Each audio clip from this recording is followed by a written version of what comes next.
Welcome to Makers International, a podcast of makers from 3 countries, 2 continents, and featuring 5 guys separated only by the same language.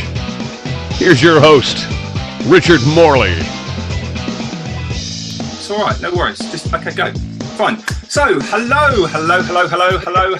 Good morning, good afternoon, good evening, good night, good times, whatever time it is, wherever you're listening. Join with me, as always, Mr. Chris Cute. How you doing? Mr. Joe Whittaker. You're right, Tom. And he's our very own charity case, Mr. Jamie Page.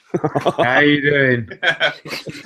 Good stuff. I know we've got a lot to get through tonight, but just super quick, our usual week's shout outs and thank yous to all our commenters and whatnot. So without further ado, Mr. Keith Decent, Ian Brody Smith, Gilmore's World of Wood, The Woodworking Junkie, Crosscut Creations, Jim Dockrell, and Jealous Wooden Treasures. That was obviously the people on our YouTube comments, and I know we've had an awful lot of traffic coming via Facebook and the groups and all the rest of it, so it was just far too much for me to just go through all the lists. But thank you to everyone that we've been chatting to throughout the week. So don't forget you can rate us on iTunes and listen to us and comment on SoundCloud and the various platforms that we are on.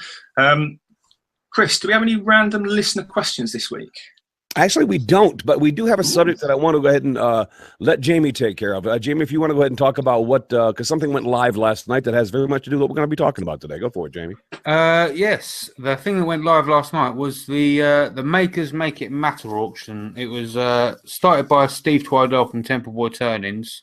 It was the Tools and Toys auction for the, I believe again it's for the Kids with Autism charity. It's going on from July 22nd to July the 29th.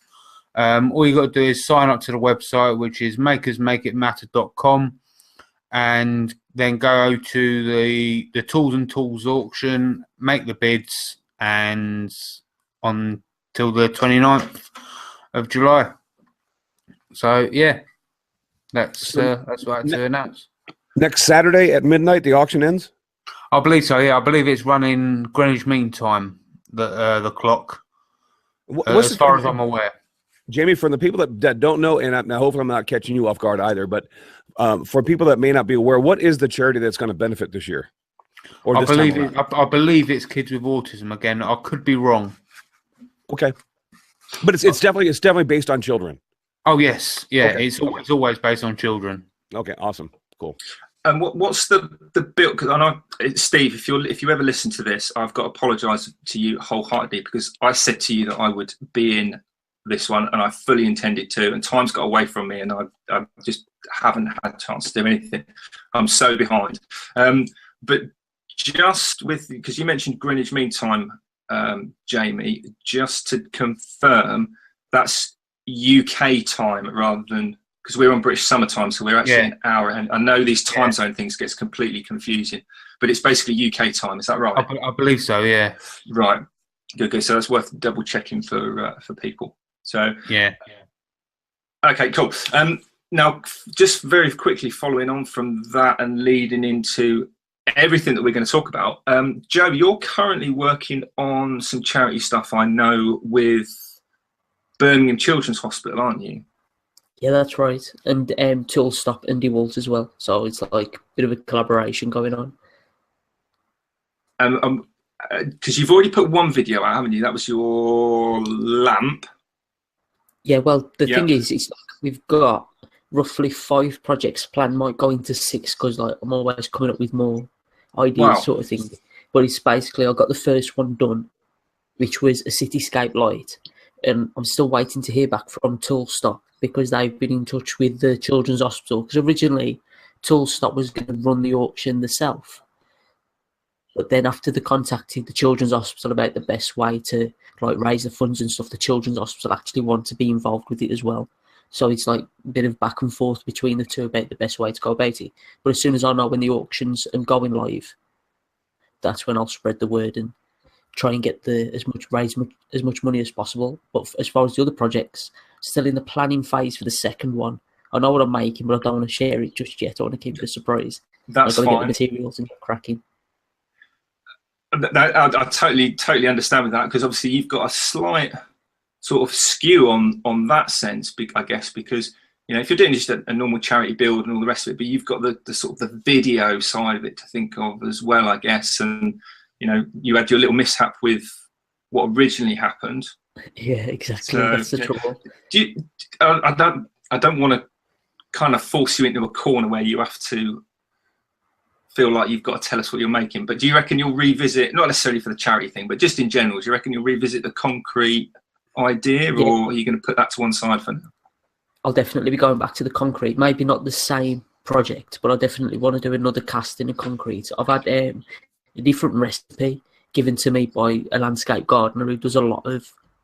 So if that doesn't work out, it must just be my bad luck, I reckon. But I wouldn't do charity because it went wrong the first time. And you don't want to experiment with it. A shabby project. That's the trouble. Yeah, no, that's what I meant. I just didn't want to sort of, feel like I was corralling you into a corner where you had to, to Sarah. So how did this come about in terms of the charity side, and not so much the kind of mechanics of who you're working with and the sponsored side of it and the various collaborations, but just generally the charity itself and getting into that side, ignoring everything else? Well, it's hard to actually ignore the other side of things. First of all, it's not a sponsorship in any way. I'm not receiving any payment for my work or what I'm doing, anything like that. The tools that were sent from DeWalt are literally just for the projects, and they'll be sent back at the end of all the projects being finished. It was originally Toolstop's idea of doing some projects to raise money for a charity. Right. Apparently, because I've got a channel manager, and they've talked it through with my channel manager, and he's passed it on to me. And apparently, they really enjoyed my videos, and they got in touch and said, "Would I be interested in helping out make projects to raise money for a charity? Would I have a specific charity in mind that I'd like to raise the money for?" Knowing my background straight away, Birmingham Children's Hospital, numerous times been in and out all my childhood, so that was the forefront. That's who I want to do it for. Of course, Toolstop had no other ideas, sort of thing. Like there was all for it. That's a great story to go along with. It's your means a lot to you. Let's get it done. So they then contacted. Gotcha. Well, Toolstop started out by saying they wanted to do a charity thing, and they kind of it ended up being with you, and you made the decision for the Birmingham Children's Hospital. That's who you suggested anyway, and that's who they said, perfect idea. Okay, I follow you. Go ahead. I'm sorry, I didn't mean to interrupt. And from that, they then got in touch with DeWalt. So Toolstop got in touch with DeWalt and said, would you like to come on board as well to help with the promotion of the auctions, try and raise as much money as possible? And obviously from the videos, DeWalt were great, we'll be on board. We can send some tools through to help with the project builds and stuff like that. So as far as it stands at the minute, DeWalt have sent the tools to make the projects. Toolstop, I'm going to help out with the materials, and I'm going to be running the auction itself, which is kind of better for me because I wouldn't want that on my shoulders, like people sending me money and me having to send it on. At least I know a registered company's doing it, sort of thing, and then my responsibility is the actual making of the projects and sending them off, sort of thing. So that's the whole thing at the minute. Has Toolstop branched out from? I mean, because I'm envisioning what they're trying to do, and I'm the only thing I'm wondering is, I know that what you're making is whatever you make is going to be sold and is going to go off to charity. I understand that. Is that the only aspect that's happening in this fundraiser as far as raising money, or is Toolstop doing something within their stores? I don't know of anything happening in stores. I think they're only an online-based company. They're based in Glasgow in Scotland. Okay. So it's very much along the social media side of things, I would say, as far as getting the auctions out there and getting the projects out to people, as far as the charity build side of things. So it's just you that's generating the money from the projects that you make. Yeah, but this is the thing. Obviously, DeWalt and Toolstop have got a much bigger following than me, so right. the promotion of it is going to be very heavily with them. I mean, I'd love to be able to send thousands and thousands of people to these auctions that are happening, but as you're aware, more people know DeWalt, more people know Toolstop than they know me, so it's going to be much more to do with them. So if I can send people there, that's great. If not, there's already a massive audience waiting. I'm just the one making the projects, sharing my story, a link between the two, I suppose. Got it. See, I mean, by the sounds of things, it's almost the kind of set format for charity work, I guess in this instance. So you're the maker, you're the one doing the actual making, and you're being supported by the tool supplier, the tool shop, tool stop, and they're being supported by the tool manufacturer. And so each person within that three is doing what they're best at. That's right? it. DeWalt make lots of tools. DeWalt don't necessarily use the tools or make things out of wood. You do that. You use tools, and everyone's kind of gone, right, you've got the expertise in that area, in that area, in that area. Everyone comes together, and then you feed it back. So that seems like the more logical sort of way around of doing it.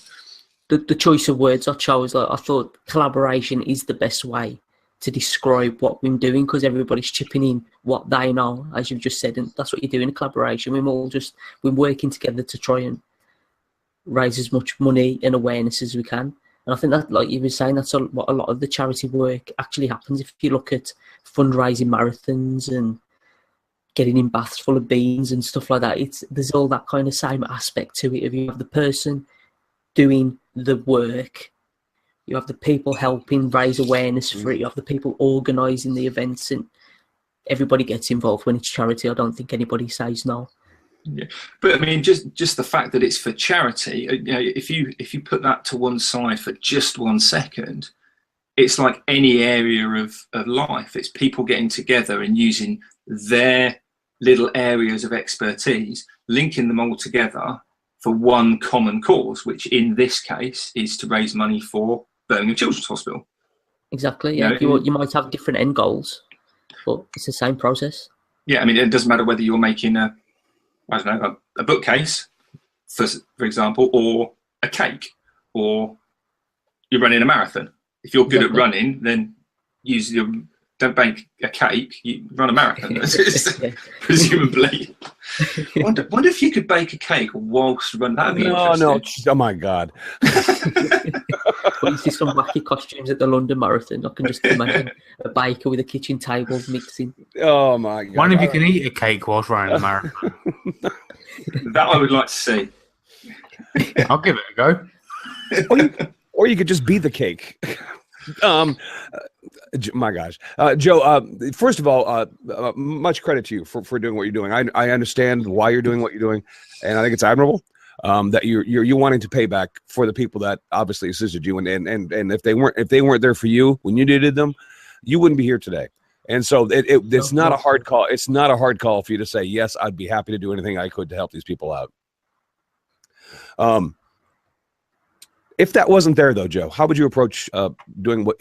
Let's say this whole thing was for somebody else, and there was already another charity involved, and it was a different charity, something that maybe you didn't have a personal connection with. How would you feel about? How would you analyze that situation and make a decision? I guess is what my question is, because that's kind of what the nuts of what I want to talk about, if I can today, about how we work and how we do our charity work. But I think as soon as you hear the word charity, your outlook on the situation, on projects, completely change, because you know that you're going to be in a position where you're able to help people doing something that you love already. So it's like these projects that I'm making, I'd be making them anyway, to be honest with you. I enjoy making, so you're adding the aspect of what you actually make is then going to go on. It makes it so much more worthwhile. I think ideally, in a perfect world, Joe, that would be how I would look at it too. But unfortunately, there are charities, and there are skeptical people about charities, and the first thing they're going to talk about is how much the CEO of the charity makes, and how much they're taking, and how much of the money that you actually help them raise actually goes to the people that you intended it for. I mean, would doing a background check on a charity ever occur to any of you guys before you agreed to do something? For me personally, I don't think I would put in the legwork of putting in a background check to a charity, because I would try to stick to specific charities that I'm already aware of, that I know the work that they do. Okay. If I was a bigger organization, I think that's where. I think you just answered my question, because as what we do, we're makers. We do things that touch us, and we do things that are close to us, and so we don't have any of those questions to begin with. We're just trying to do good for something that we believe in. And there have been times when I can tell you when I have done work for charity or made donations to charities, and months later have found out that that work or that money that I may have donated wasn't going exactly where I thought it was going. And so I don't want to say I'm skeptical but I tend to look at it with a little bit more of a, let me look into this a little bit more before because if everything looks good, then I'll do whatever I can. I have no problem. But there's a point in time where that's what I was trying to get to is, do you guys ever take a look at, is what I'm doing really going to go to these people? And what you just told me, Joe, is I'm not going to do anything unless I know anyway.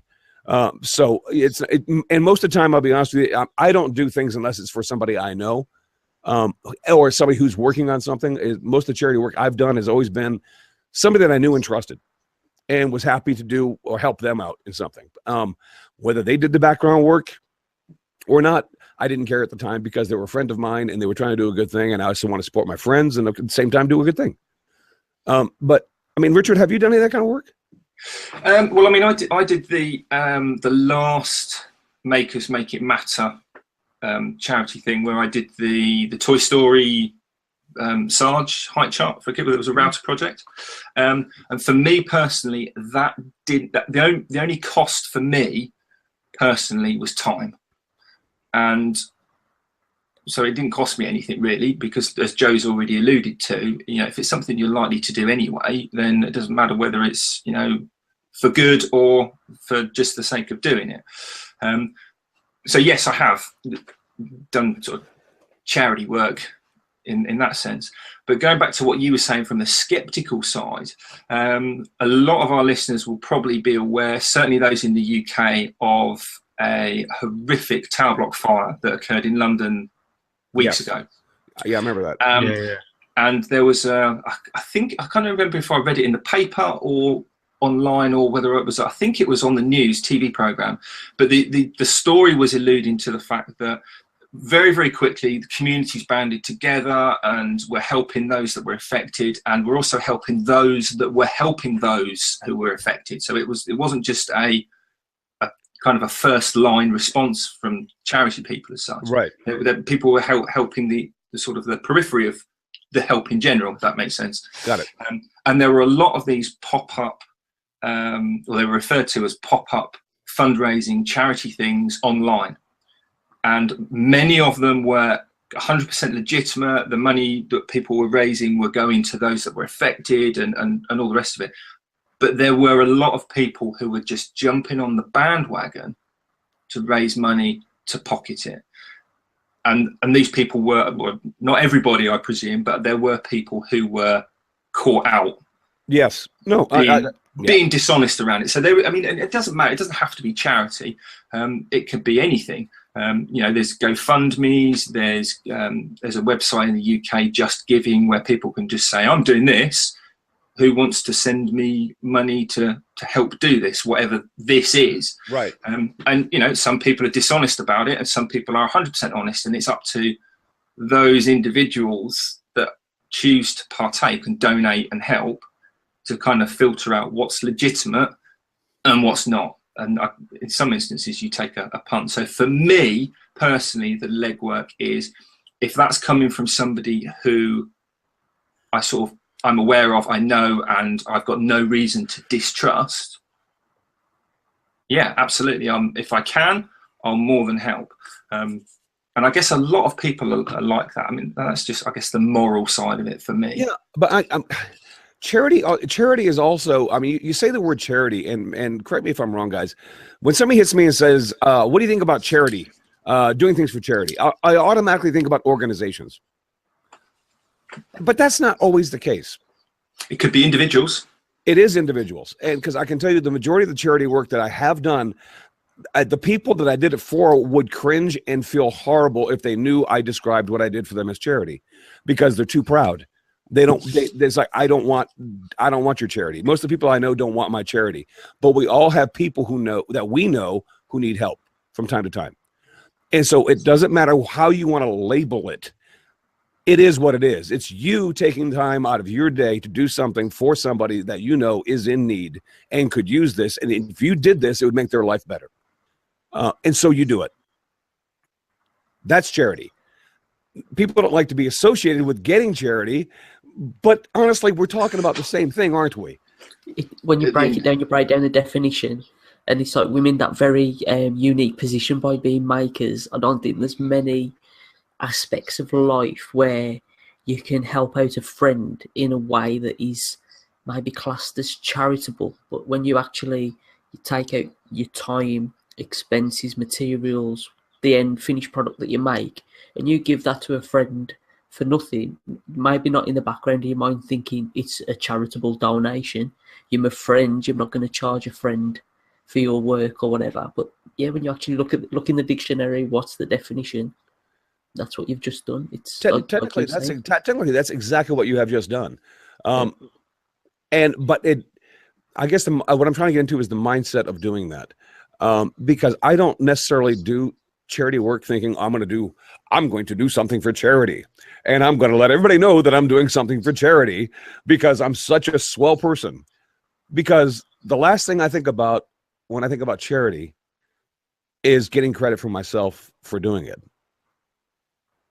It's not charity, in my opinion. If I get something from it, I'm not being very charitable, am I?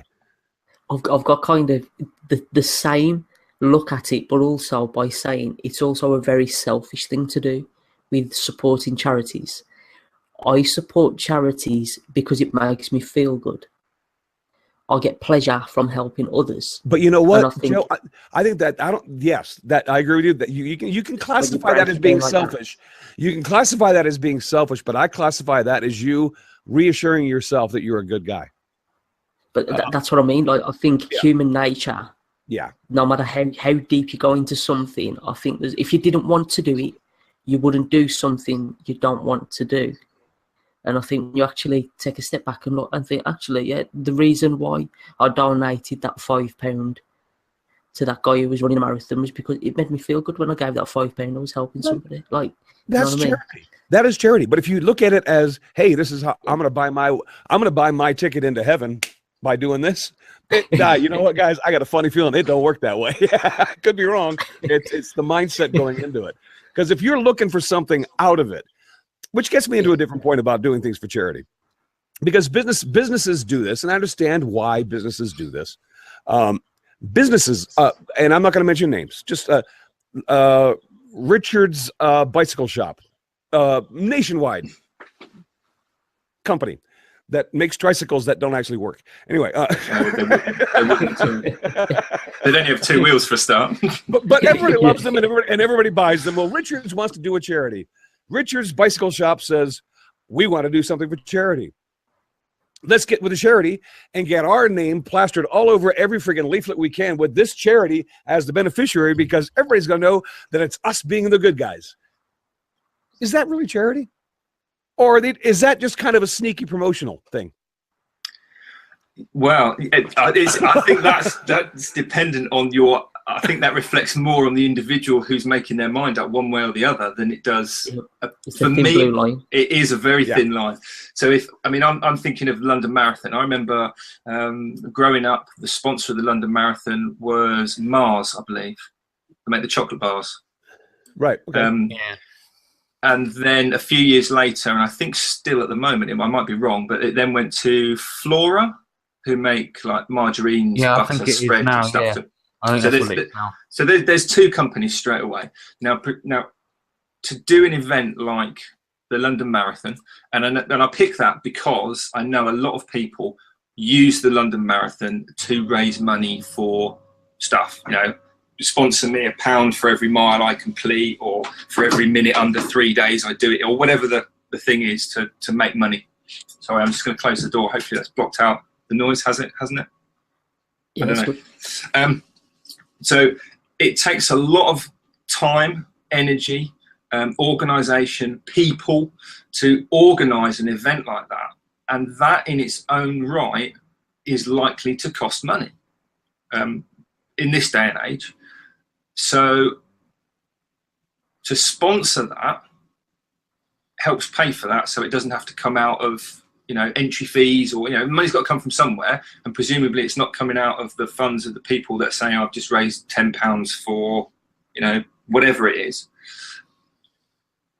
But at the same time, you know, if you're going to put that much money into it, and you're a company, because what's the sole purpose of every single company that was ever formed ever? It's to make money. So you're not just going to go, I've made all this money, I've worked really hard, I'm just going to give it away. But if you did, which kind of goes against the charity thing, I guess. But if you did do that, that would be charity, wouldn't it? It would be charitable, yes. Absolutely. I think it actually works a bit both ways, though. I think you can look at it both ways, because let's use the London Marathon again. You got Flora as a sponsor. I suppose really it's kind of a bad example because everybody knows the London Marathon.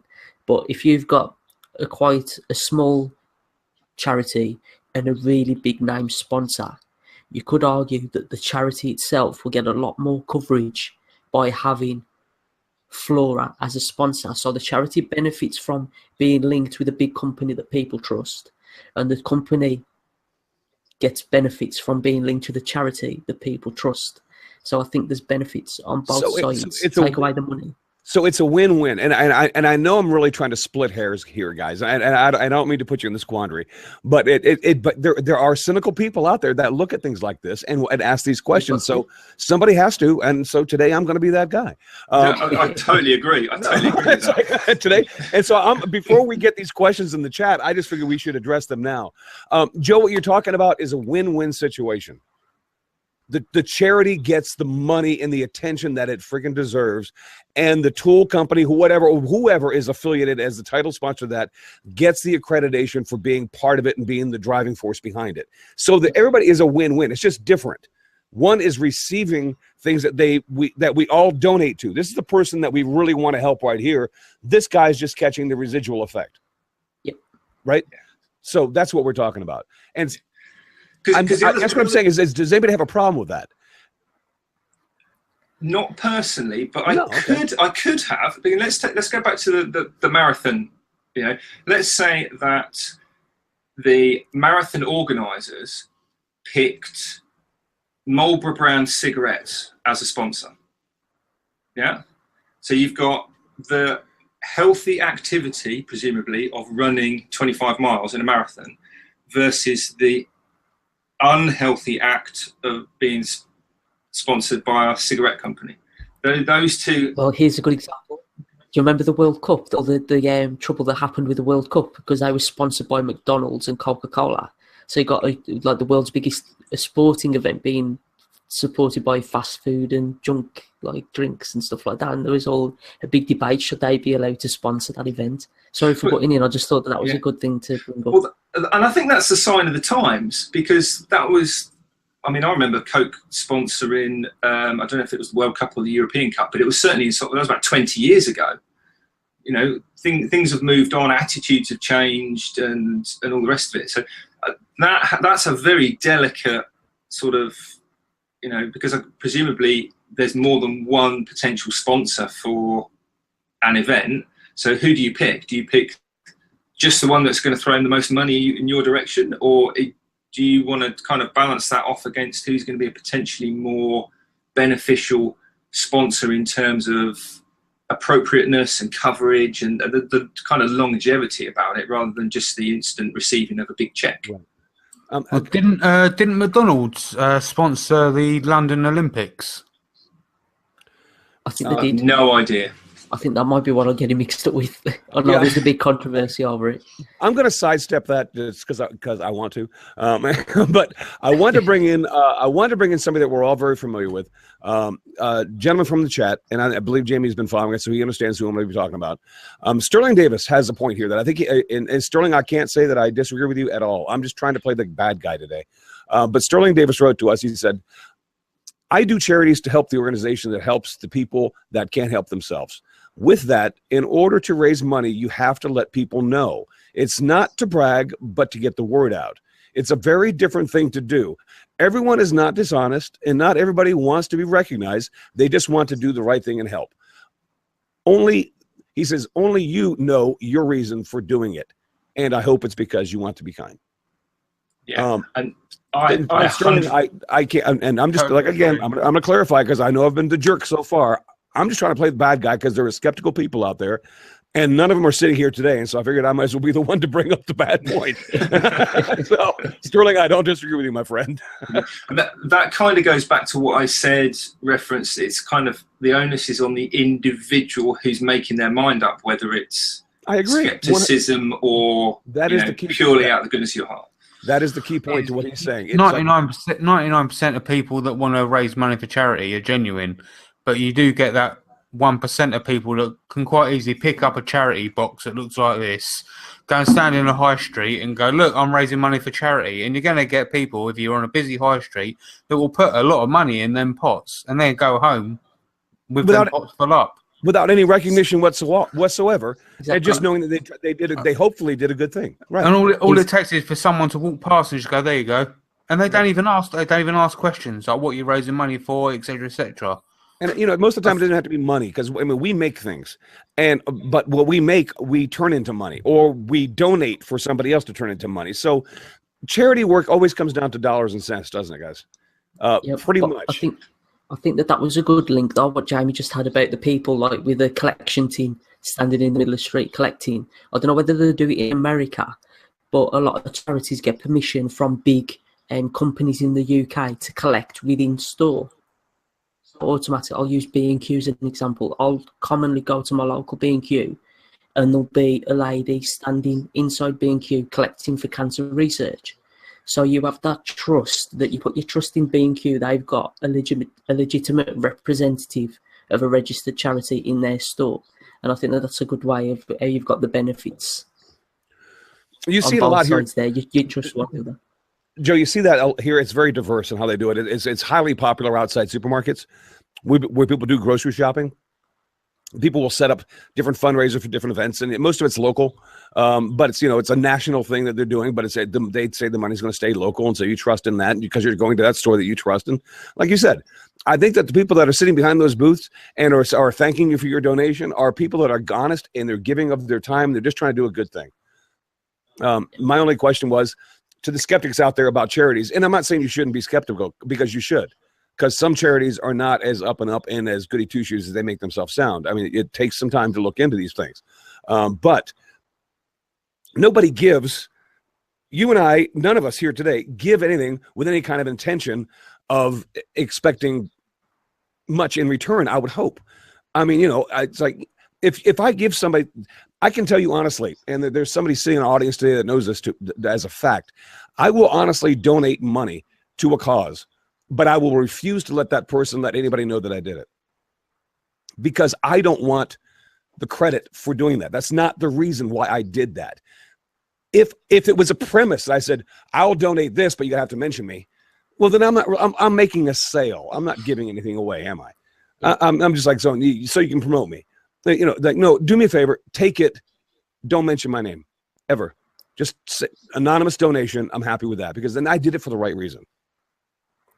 I think that's another way to look at it as well. I think the vast majority of people by numbers who do things for charity don't have a lot of money themselves. So they might take the look at, I won't be able to donate a lot personally, but if I can donate my time and efforts to raise money via other people, I think those people have to... There's only one way to mention that you're doing something for charity in the hopes of receiving more income. If you're in a position where you have extra funds or items to donate yourself and you don't need input from anybody else, that's the perfect opportunity to, no one needs to mention this, here you go, say no more sort of thing. Right. Well, my point is this. Let's say I'm in dire straits and I need your help. And then Joe, you, Jamie, and Richard get together and say, we need to help Chris out. And you help me out, and you whatever it is I need, you give it to me, because that's obviously what I need. If you don't tell me not to mention your name, then I've got to know I'll be one lousy ass person not to say thank you, Joe. Thank you, Jamie. Thank you, Richard. But I don't think that either one of you would give something to me with the expectation of me even doing that. Looking for thanks, yeah. Yeah, exactly. Looking for I guess so. It's an expectation thing. If you give and expect, I think I don't know the right reasons. I don't know that you're actually doing what you. Yeah, exactly. It's not the right reason. But that's not to take away from the fact necessarily that what you haven't done isn't a good thing. No. And because here's the catch-22 to that. Because if nobody was ever giving and allowing anybody to know that they did something nice, then the whole world would eventually not know that there are a bunch of people out there doing things nice. And we really do want the world to know that there are nice people out there doing things to help each other. So, I mean, it's a real catch-22, isn't it? You can argue that charity breeds charity. You hear about somebody else's doing something for a charity. It might spark an idea. I could do this and I could raise some money. But like you say, if it was nobody ever heard of anything, you wouldn't hear about the needs of others for a start. You wouldn't have any idea outside your own little bubble of people on the other side of the world suffering, that 50 pence that's on your coffee table could help out a great deal. Like it is needed to some extent. Yeah, let me. I hope we have time for this because I'm gonna go even deeper with this, and we're not being the jovial people we normally are because this is kind of a serious subject. Yeah. But let me ask you your perspective on something. And I had a conversation today, and I don't know that he wants me to mention his name. Well, you know what? I'm going to do it anyway because he's a damn good guy. I spent the afternoon with Andy Berkey and Jay Rivera. And I asked them this question I said, guys, talk to me about charity because today's podcast is going to be about charity. Let's talk about that. And Andy Berkey hit me with something that was absolutely very profound, which is not surprising considering it's coming from Andy. He says, well, I think it depends on the level of what you've been exposed to as far as what is charity and where you would decide to put your efforts. And he's not talking about, look, my analogy was this. You've got a poor family in town. Their daughter or their son is going to high school, and they're the only teenager of driving age who can't afford a car of their own because their parents can't give it to them. And the child has been extremely excluded. This is, obviously this isn't earth-shattering. It's not life-threatening, but it is something where somebody might look at that and go, we need to fix that because this kid should not have to feel that way amongst her peers. So somebody's going to want to raise money to get this kid a car, right? Andy spent a lot of time in Haiti. Have you ever been to Haiti? Nope. Are you aware of this? No. Have you ever seen the type of poverty that exists in Haiti? Yep. Andy has. He says, so my charity and my contributions go to this way. I could give $100 to get that kid the car, and cumulatively we could get that done.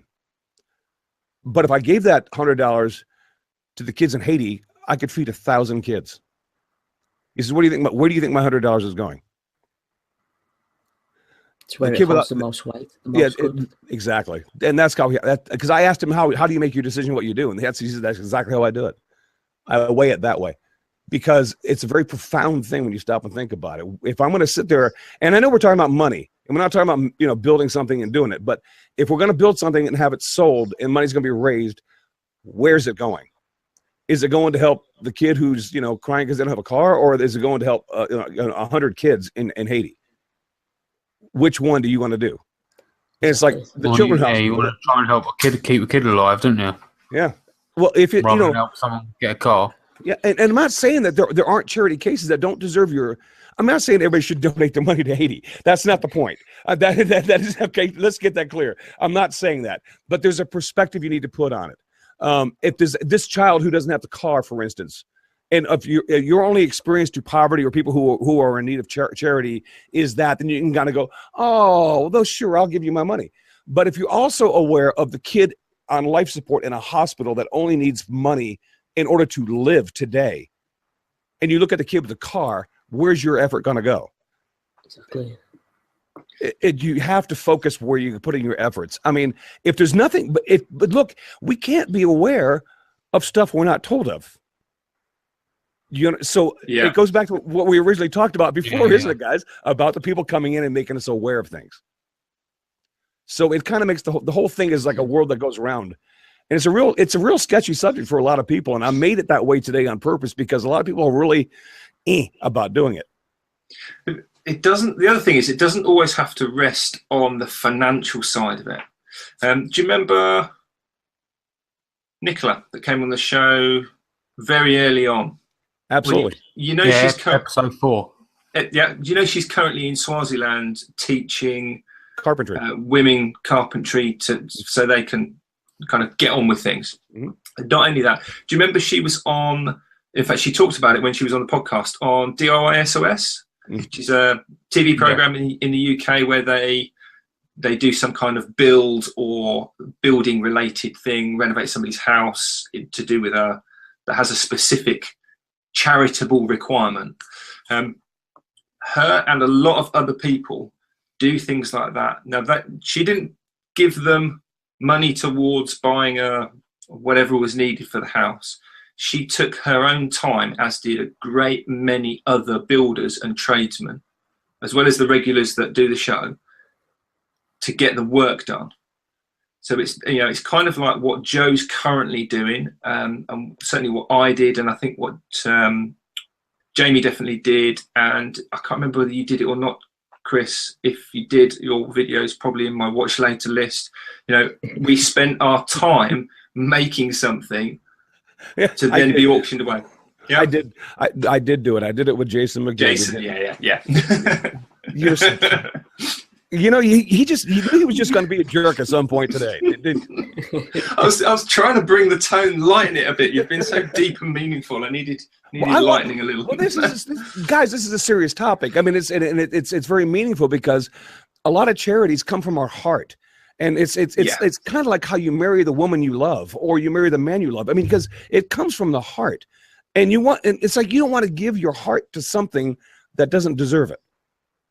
Do you guys in the States wear poppies?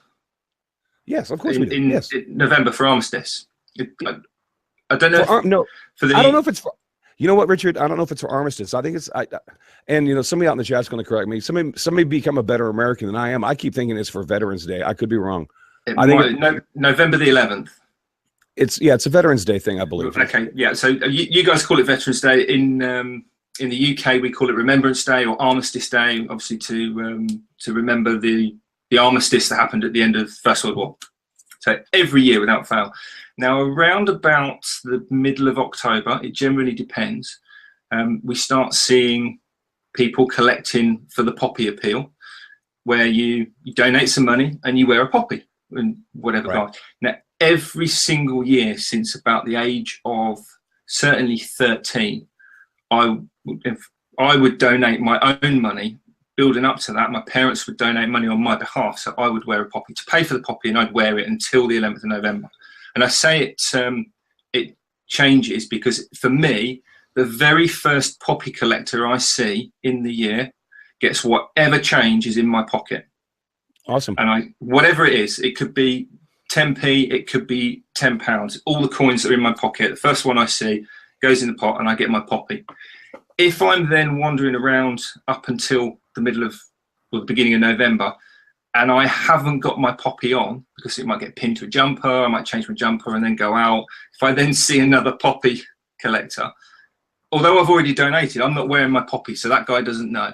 So whatever I've got in my, again, poppy. And some years I might remember, other years I might not remember, and I might just go through paying out for poppies over poppies over poppies, depending on how many I see. But that's a personal rule that I have because that is a charity that means a lot to me personally.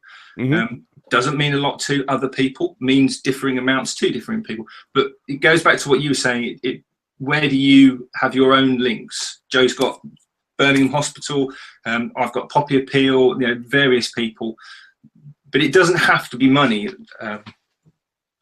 Just to get that across, and it sounds very charitable of me, but that's just a rule I have. So I think throw that in. Well, I think that we can boil this down to one thing, and I think it boils down to what Sterling had mentioned, and that's why I wanted to point out what Sterling had said. If you are doing something yourself and not expecting anything in return, then you are absolutely doing the right thing. And it is not your fault if what you did gets mismanaged, whatever, because the intention that you did it in the first place is still your intention, and that's your goal. So don't shy away from doing things for charity. I know look, guys, I tried to play the bad guy today, and I probably have a lot of people out there that friggin' hate me for saying the things that I had to say. But there were people out there that say them, and somebody had to say it so we could address it, which is why I did what I did today. But I think I go to bed with a clear conscience because I fully believe that what I do and what I have done in the past has been for the good. And I haven't I haven't expected anything from it. Just it makes me feel, like Joe said, it makes me feel good in order to do that. So that's kind of selfish, but you know what? I don't think there's anything wrong with that. There's nothing wrong with making yourself feel good, especially in that direction when it comes to charity. So as long as you're good with what you've done and your conscience is clear and you know you've done the best you can to do some good, have a great sleep. Yeah, and that's, I think, what is probably the take-home thing. You've got to, I believe, you've got to do whatever it is you do, whether it's financially, time, or whatever. You have to do it for the right reason, and it is up to you as an individual to decide whether what you are doing is for the right reason or whether it is for another reason.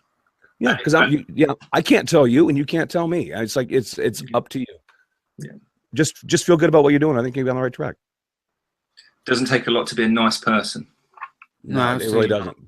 It's a lot easier. There's loads of different reasons as to why you could do something like as simple as buy a homeless guy a cup of coffee, or you've been in the same predicament as this person, or build a house for someone if you've got the materials. You know, there's many ways you could be nice, like we've discussed. It just makes you feel good, doesn't it? Oh, absolutely. Smile at someone walking past in the street. You can change their day. Just make a difference with everything you do. Yep. Stop saying they've got a big workshop when they haven't. Andy also says. Oh, shut up. Andy also said something today that was very insightful. He says, guys, I'm not trying to be Mr. Wonderful here. He says, but I honestly do this.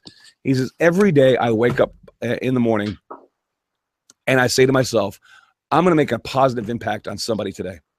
I don't care if it's the cook who's making my hamburger, the waitress who sat me down. Somehow, some way today, I'm going to make a positive impact on one person. And that's how it goes about life. And, you know, it's not hard to admire Andy and the work that he does, but it's not really very hard to admire the person that he is either. Because I think he's got a pretty good outlook on life. At least it's something that I very much agree with. I'll put it that way. I'm not going to preach and say that you have to feel that way, but I happen to agree with him wholeheartedly. And he's the man. Yeah, but we blame him for everything. So, I mean, the poor guy. Anyway, Richard, I think that pretty much covers it. Unless anybody else has anything else, I mean, that's it comes down to your own heart, doesn't it? I think that's how we wrap it up. If you feel good at the end of the day for doing what you've done, then you've done the right thing, and you shouldn't have anybody question you. Absolutely. Is there anything else to add from the chat before we sort of move into what we're up to, etc.? There was one thing. It come from Steve Neal, and I just want to quickly correct it. The Make It Matters auction ends 7 p.m. Eastern Standard Time on the 29th. So that's 5 hours behind Greenwich Mean Time. So I think that's 5 hours behind UK. Yeah.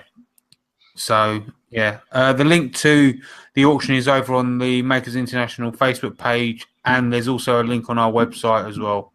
Awesome. Which is makersinternationalpodcast.com. And we are just promoting the podcast for charity there, Jamie. Yeah. Jamie, you messed it up. I feel like I'm doing a good thing as well, because all your social media links are on there. But now I can't sleep at night. God.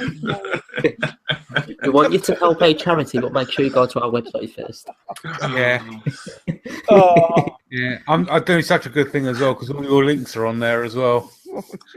Dear, oh dear. Well, we can feel good about it. Yeah. Well, okay. Yeah. Excellent. So apart from all these charitable events and etc., what is everyone actually working on? Joe, you're doing your charity build, I presume, that you're not going to tell us about. I've got to get the materials. I'm literally in the designing stage, so I've got to get the materials hopefully tomorrow or the next day, and then I can get cracking. So I finished off one project onto the next one. Wicked. Have you been watching anything good on the YouTubes? I haven't had a chance at all this week to actually get any YouTube watching in. I'm slacking this week. No watching from me. Oh, okay, that's fair enough. You're busy old chap. How about yourself, Chris? Because you've had a kind of busy time of it, I know. Yeah. I was busy making a teepee this weekend. I hung out with a couple guys that some people may know, and we built it like a gigantic teepee. You'll find out about it. If you don't know about it already, then you'll find out about it. I've been watching. This is going to sound so, Andy, I apologize. I neglected, I talked about Andy enough already. I apologize, but I neglected him in the Scroll Saw Challenge. And he reminded me of that this weekend because I gave my vote to Justin Christensen and not him. And that didn't go unnoticed by Andy, by the way. So I just wanted to say, and I think we all agree, I'm not going to give a shout out to any one of his videos, but I love the series that Andy does when he just says, hey, Andy Berkey, give me a minute. His whole Give Me a Minute series, if you haven't seen it on Andy Berkey's channel, go check it out. It's full of insightful things, and it takes 1 minute to watch. I mean, it's really not that hard, and I think it's absolutely brilliant what he does with it. So, Andy, hopefully I'm out of the doghouse by now, because if I haven't talked enough about you today, it's just never going to work. I'm sorry, dude. And that's a series of videos, is it? It's not just yeah. Every he'll come out with a little short one every now and then. It's called Give Me a Minute, and it's Andy just kind of spouting a 1 minute's worth of wisdom for you to go live your life. Check it out and go live. Bye, Berkey out. Fair play. Okay. What about you then, Jamie? Have you got anything insightful to impart on us? Oh, I've not got anything insightful, but I've been doing a few bits and bobs. You've been a busy old boy, haven't you? I understand. Yeah, I made this weird looking bowl that's got a bark inclusion on it. So it's got like a live edge crack going right that way down the middle of it. There's pictures of it on my Instagram and what do you call it? So yeah, I made that the other day. That was kind of pushed my lathe to the utter limits, if you like. It's so off center. I thought I was going to break my lathe at one point. But yeah, obviously I was at UKIS last week, and doesn't time fly? Don't go very fast, especially when you're on this podcast. Yeah, I was at UKIS last week, and while I was there, I picked up a few products. I got some of Martin Saban-Smith's in, I can't think what, some of his colours, and intrinsic colours, I think they're called. I can't pronounce it. Intrinsic. Intrinsic, that's it.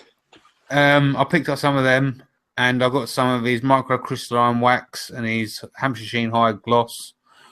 And yeah, I'm going to do a project. I think that's going to be my next project. I have got a couple of projects on my list that I wanted to do, but I think that's going to be my next one, which is going to be another turning. But what am I watching? It's actually not a YouTube video.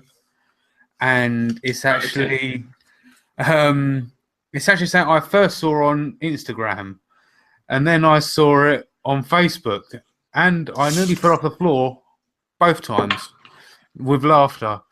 It's actually a video that includes Jacko Whatever and Laura Camp, and do you know that scene from Ghost where they're doing the clay pottery? Yeah. Well, they're kind of getting into it a bit over a metal lathe with the soundtrack to that. Jamie, it was absolutely hilarious, and I saw what first thing I said to Laura when I saw her this weekend. As I went, "You are personally responsible for making me almost piss my pants." I mean, because that was absolutely hilarious. Absolutely hilarious. The bit that just was the highlight for me was when the WD-40 came out. The WD-40 was the clincher. It was like, oh, okay, that's it. I'm done.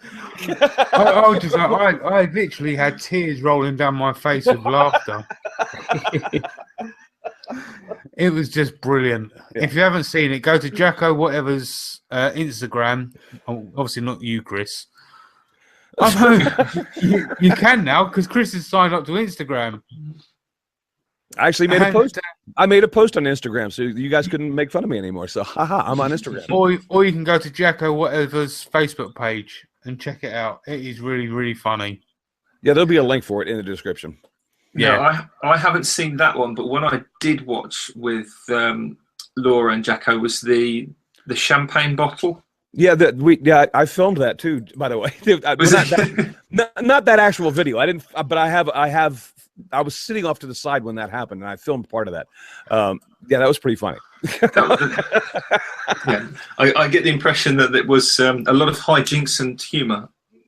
Well, she had 3 bottles of champagne, and I think they got it to work on the 3rd one. And there was a lot of outtakes on that one. So yeah, it was actually it was funny. It was awesome.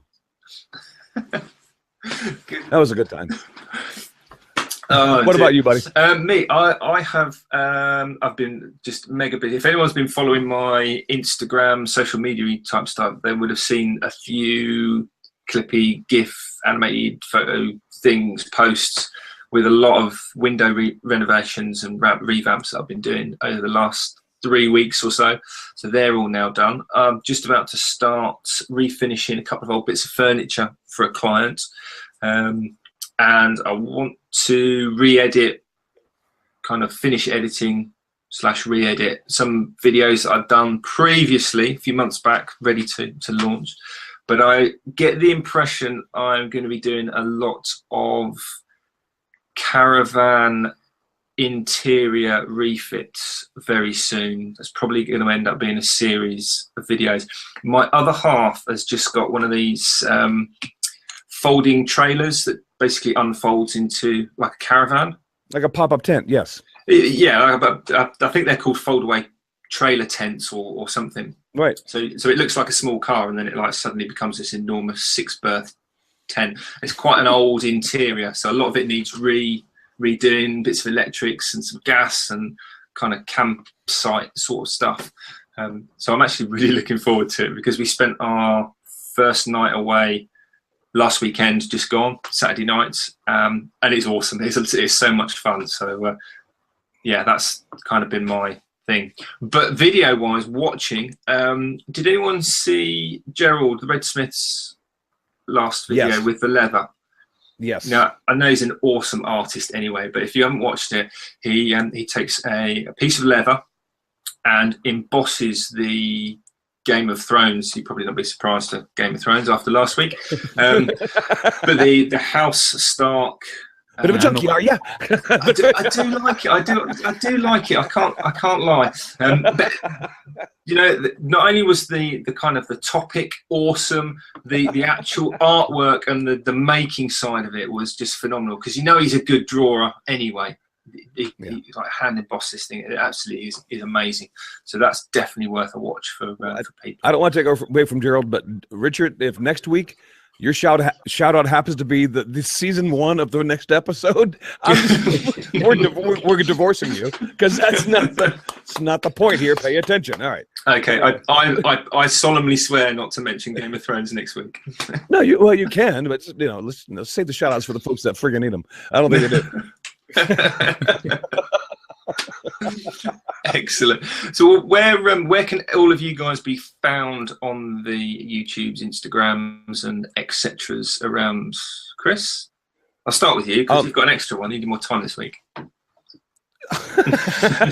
You can find me on Instagram. I think it's under Make the First Cut is the name.